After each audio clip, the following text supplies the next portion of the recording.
Why is the truth so important? You know what? Because first of all, it does set you free mentally, and it gives you a starting point. You have to have the truth to have a starting point. So when you, like, if I'm lying to you about who I am, or I'm lying to you about whatever, there's no starting point. There's a false reality. You have to create the real reality. So that's what I call my accountability mirror in my book. That's the real reality. Where the fuck am I gonna start from? So for me, I was lying to this, lying about that, so I had no starting point. Once you come face to face with who you are, you have a starting point. All right, I'm not real smart. I have no courage. I have no self-esteem. I have no nothing. Nothing. That's my starting point. Now we can move from there. But if I tell myself I'm strong, I have courage, I'm smart, and all these are lies, you continuously push that starting point backwards. Right? So that starting point is the truth. The no fucking bullshit truth that only you can tell yourself. So it's the starting point. The truth's the starting point. And most people are surrounded by people that don't tell them the truth. No. Because it's too painful. It is. Especially nowadays in this society, we like to surround ourselves. It makes us feel so good. Those people who say it's okay. It's okay. It's not okay.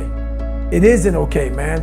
And I get it. Society's changing, and we love to feel wanted and loved. Trust me, that's all important. It is. But you have to have the truth from people. Hey, you're not working your butt off hard enough. You're not trying hard enough. We all think we're trying hard, but what are you gauging that off of? Are you gauging off of, like I talked to this one kid the other day, college is kicking my ass. I said, what are you gauging that off of? I go, are you trying? He goes, yeah, I'm trying my ass off. I'm studying hard. I go, what are you gauging trying hard off of? Well, in high school, I didn't have to try at all, and I made great grades. In college, I'm trying hard. You're trying hard compared to what you did in high school, which was it came easy to you. So your reality is something that you created off of something easy. So you trying hard is 2 hours of studying. I'm gonna tell you a difference in trying hard and trying hard. Trying hard is something in your mind just doesn't stop. Where you know 2 hours isn't enough.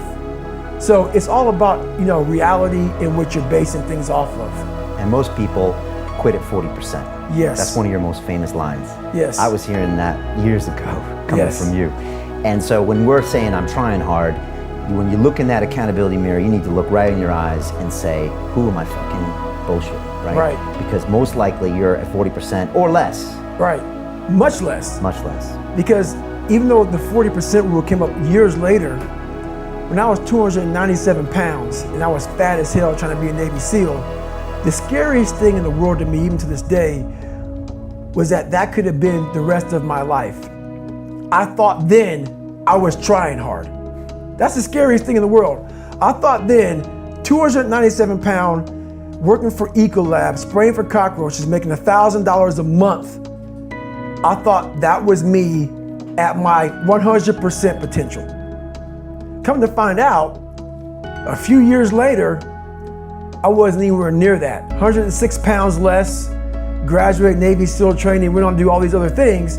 Looking back on that was me trying hard.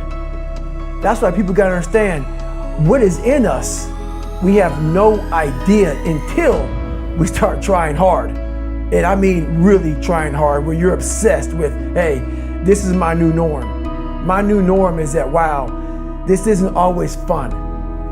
It's not always meant to be fun. And that's when you know you're trying hard.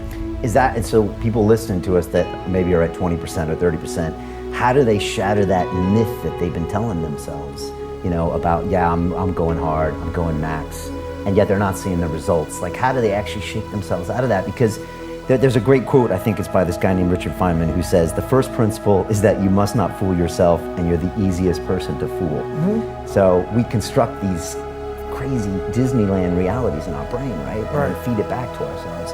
How do you shatter that? Well, your first thing, you're fighting, we all have two people. We all have two people. And I'm not saying you're crazy. We have the easy voice, which is that 20% telling yourself that I'm easy at 90% of my full potential, maybe 100% at that 20%. That's that voice that we all love. That's that very comfortable voice that's that mommy holding you saying it's gonna be okay. Doesn't care how good you are, just loves you. Just loves you no matter how messed up you are in life. That's where you wanna be at. So that's that one voice. This other voice that we walk very far away from is the voice saying, hey man, you ain't doing shit. So we try to get this voice out of our head completely. And we live over here in this land. So what you have to do first is turn up this voice over here. The voice saying things to you that aren't nice. That it's in our head saying, you know what, man, dude, you're not doing shit. You're not and it's not putting yourself down. People take this the wrong way in this new society. I'm not saying to put yourself down. I'm saying listen to the truth. And the truth isn't in the 20%. The truth is in this other part of your brain saying, look, man, you're wasting a bunch of percentage here. We have 80 more percent that we're not tapping into because in this other 80% is suffering, pain, failure, self-doubt, darkness, and then a whole bunch of light. But to get to this light, you gotta go through all of this shit. So a lot of us know that. We know. We do know deep down. Yeah, I can get over here, but over here, man, this is much better because I gotta go through this journey that is not fun. This from 20 to 100%, this shit in between is not fun. So we decide to live over here.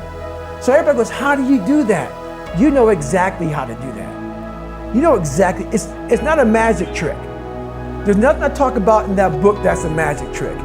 It's all back down to a very primitive mindset of we just have to do. It's like breathing. Breathing becomes normal. Like we don't know that we're doing it. That's how you have to live your life. When that alarm clock goes off at 4 or 5 in the morning, your mind says no. You just say, this is what we do. It's what we do now. Because to get to where you want to go, the amount of pain involved, I'm not saying physical, I'm not saying you got to break yourself off. The amount of mental pain of how many times you're going to have to do something that you don't want to do to get to where you want to go is going to be, there's going to be more times you do something that you don't want to do than you are going to want to do it. And that's your new norm. That's your new norm. So then it's like breathing. And then once you do this over and over and over again, it becomes like breathing. I don't want to live this lifestyle, but to get to the other side of this, I have to. So if you really want it, you realize what trying is and what trying is not.